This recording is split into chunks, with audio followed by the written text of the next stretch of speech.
The Mayans were a group of people who originated in an area called Mesoamerica. Now, that's not Mesoamerica. It was not a group of people covered in a Japanese soybean-based continent. No, Mesoamerica. Meso being a Greek term for middle, and that was given by some anthropologist guy back in the 1940s, and the term just kind of stuck around. Mesoamerica is a region in Central America covering parts of modern-day Mexico, Belize, Western El Salvador, Guatemala, Western Honduras, Nicaragua, and Costa Rica. And the Mayan civilization grew in an area known as the Yucatan Peninsula. By around 1500 BC, the Mayans had settled in small villages.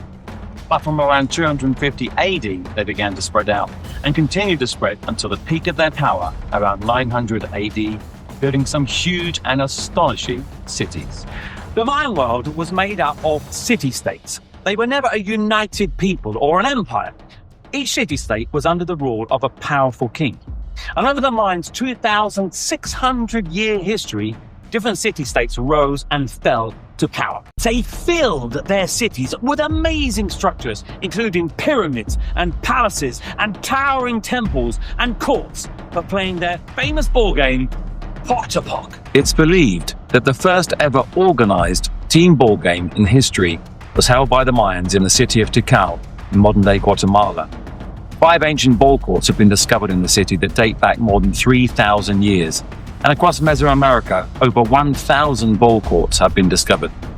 In the city of Chichén Itzá in modern-day Mexico, there are 17 ball courts, including the largest ball court of all the Mayan cities.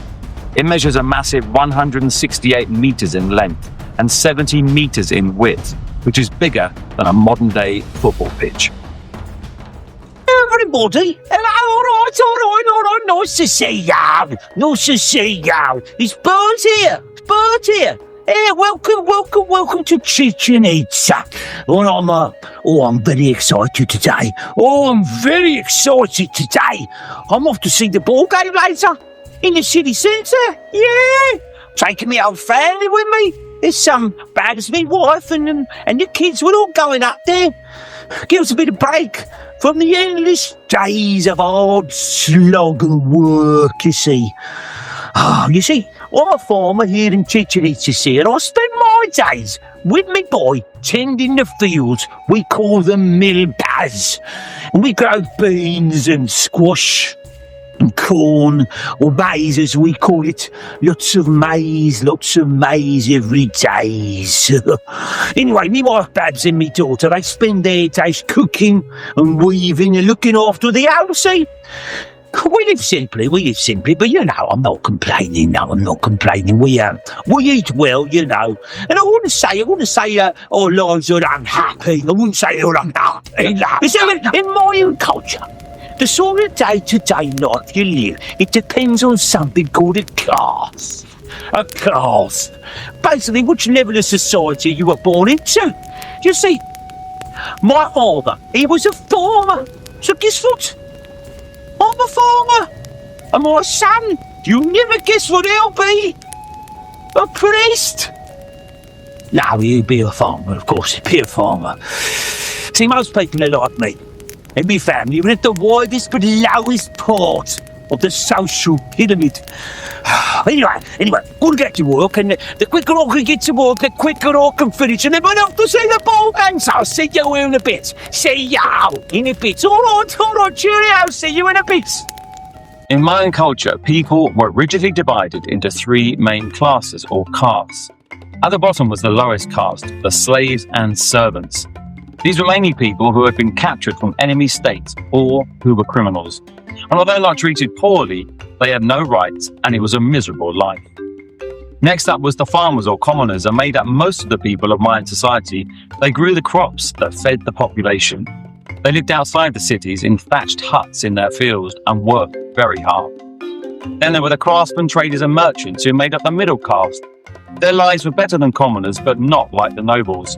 And they lived in the city, but not in the central areas. The nobles were next. These were usually relatives of the king, and they lived a life of luxury and had a lot of free time. Some had jobs as army leaders or as government officials. Then the priests, who were very powerful. They were treated with great respect, as it was believed they could talk to the Mayan gods. They made astronomical predictions and performed religious rituals, including human sacrifice.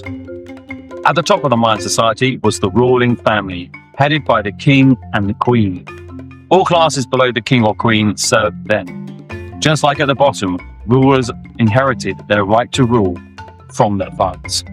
Well, nice to see you again, nice to see you. Burt here again, Bertie. Anyway, so here we are in the centre of Chichén Itzá, and the crowds are starting to build. In a bit later on, we'll be watching the ball game.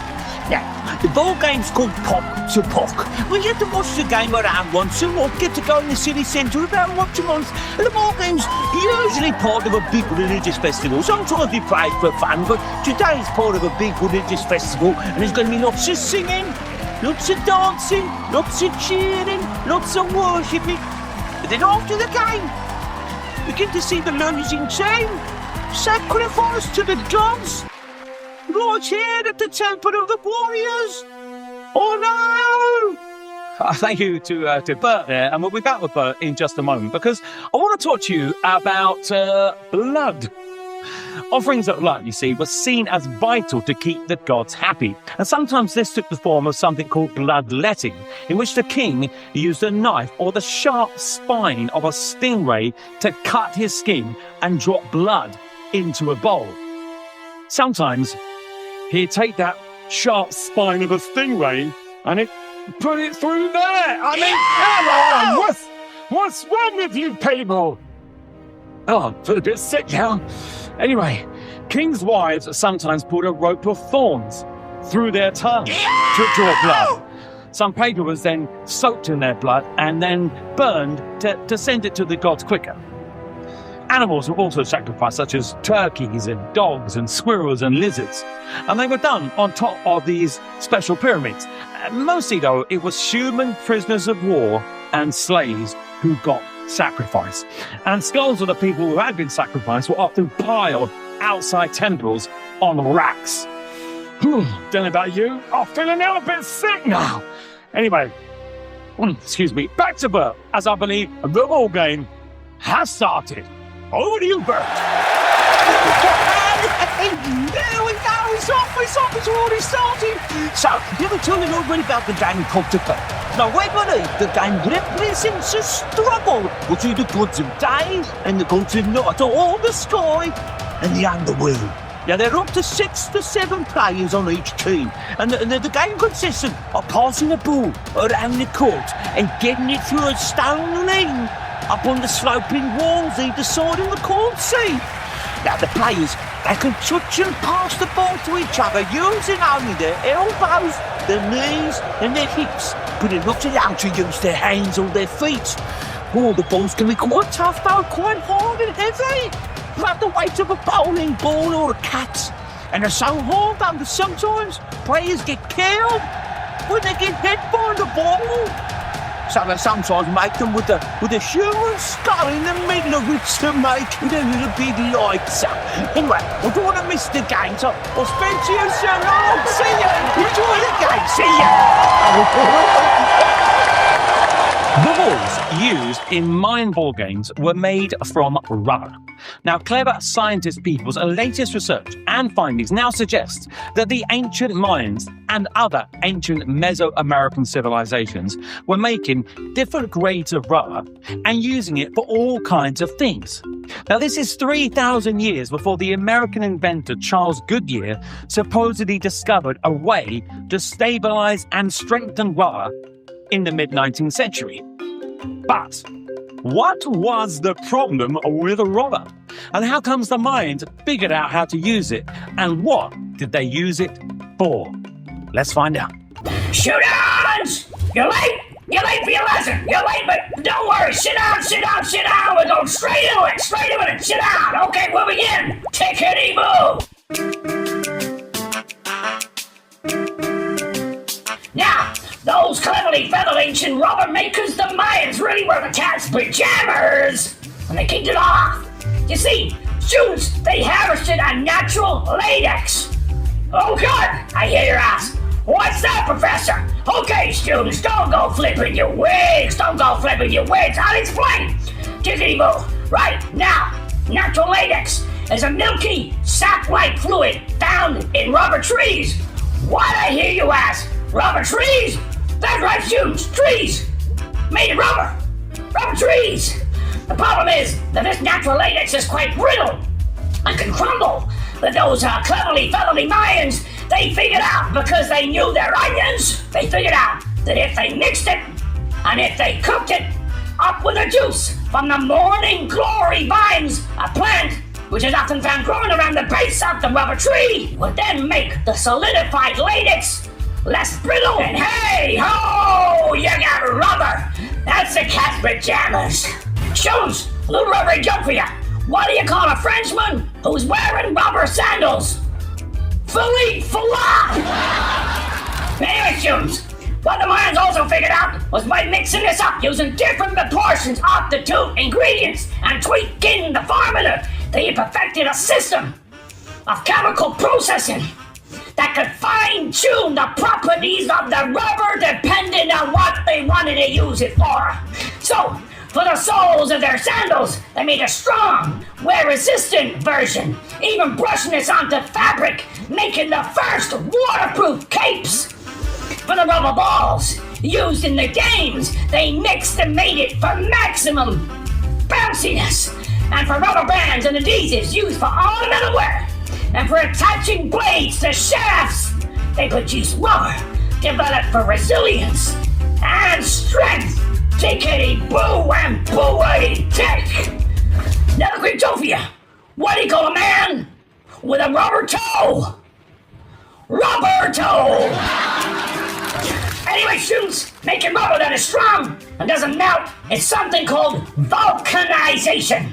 For years, students, you have been taught that Charles Goodyear invented vulcanization, but the ancient Mayans and the other peoples of Mesoamerica figured it out a long time before he did.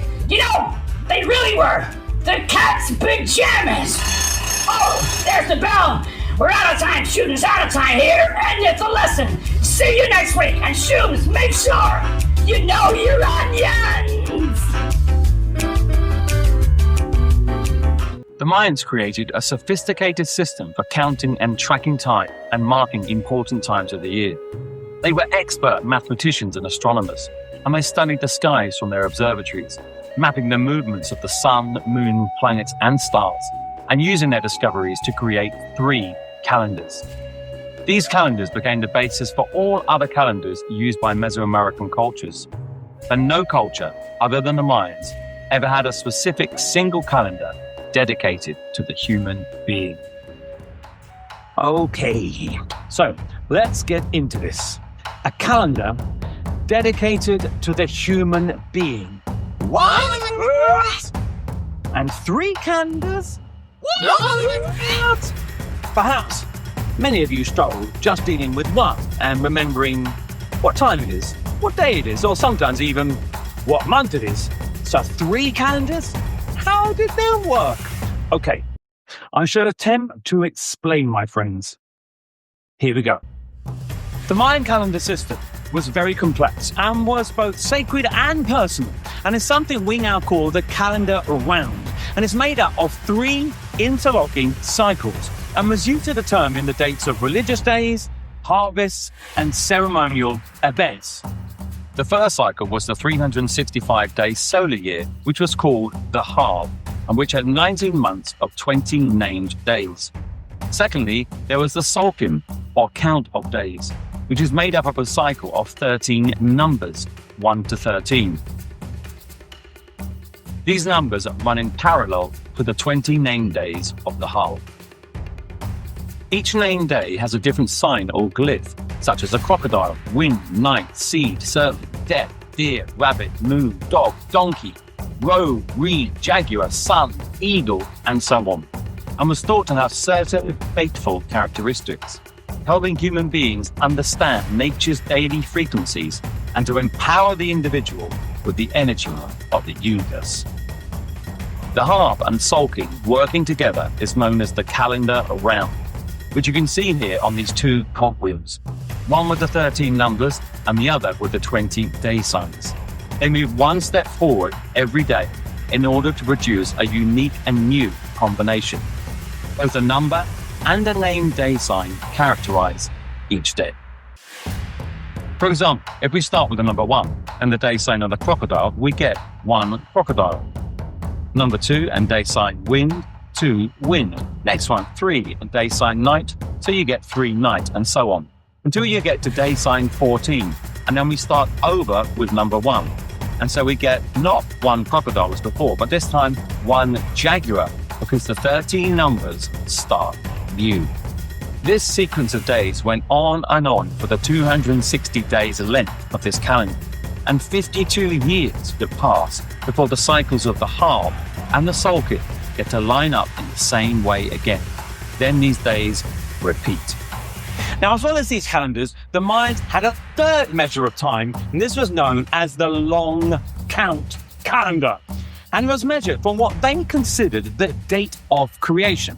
Now, this being, according to them, the 13th of August, 3114 BC, and was used to measure very long periods of time, with each great cycle lasting 5,128 years, and it repeated indefinitely. Now, the first great cycle ended on the 21st of December 2012, and this led to a popular idea at the time that the Mayans had prophesied that the world was going to end on that date. However, this was a completely modern invention. Time was not linear for the Mayans, but cyclical, and was ever repeating. The Mayans had a detailed understanding of the human body, including the heart and circulatory system, and an in-depth knowledge of natural drugs. Mayan medical practice was a complex blend of mind, body, religion, ritual, and science. They believed that good health was the result of living according to the laws of nature and society, with life in balance, and that illness was the result of breaking those laws, causing an imbalance. The Mayans equated sickness with the captivity of the soul by supernatural beings, angered by some perceived misbehavior. In Mayan society, medicine was only practiced by specially selected individuals who had received an extensive education. They were called Amen, or disease throwers.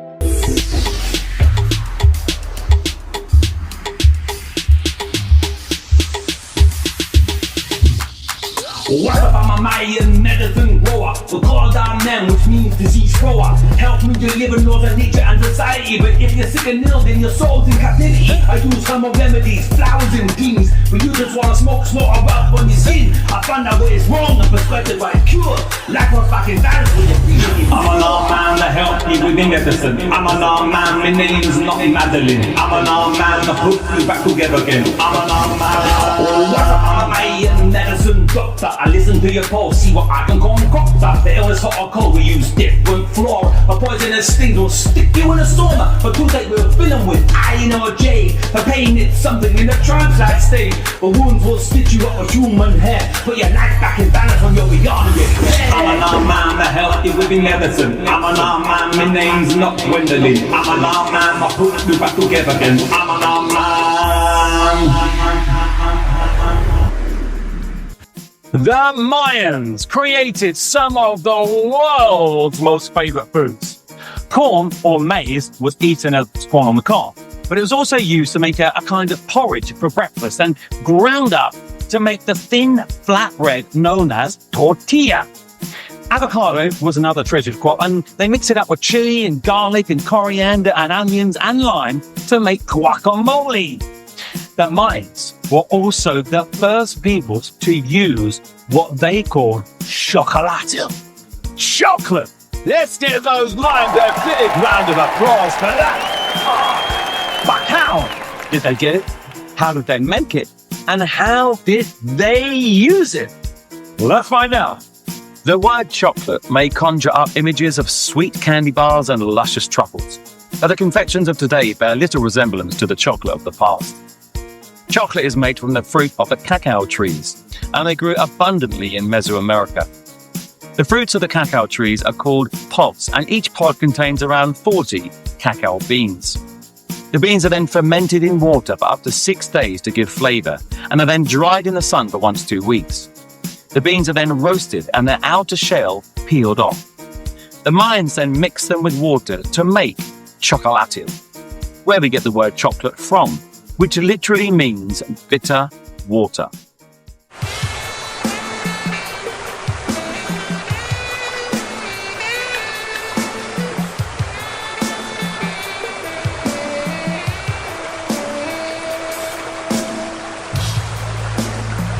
Buenos dias, buenas tardes, buenas noches.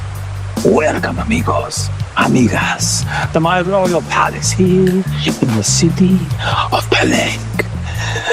And during my reign, I have turned Palenque from an unimportant city to a great power. You know my name. I am King Pakal, the Great, because I am a great. And everything is great. You know, us Mayans, we take a lot of pride in the way we look. We want to please the gods and to show off our social status. So one of the things I do and I love is I wear my feathery headdress made from the colorful feathers of rare birds. And sometimes I wear a headdress almost as tall as me. Oh, it's great! I also like wearing clothes from the skins of jaguars. Oh, so soft. Oh, so fluffy. But that is nothing compared, my friends, to the fluffy, thick loveliness, mes amigos, mes amigas, of the chocolate. He's so great! He's so great! Anyway, by the time I die, I will have ruled for 60 years, longer than any Mayan king. And I've just signed off on my special black mask. It's made from hundreds of pieces of rare green stone called jade. It costs a lot of money. And I wear it when I die to prove to the gods I, the king, am important. So they accept me as one, as their own, a god in his special tomb, wearing my feathery, wafty headdress and drinking the Civilisation chocolatos because I love the chocolatos and because I am great! I am great! I am great!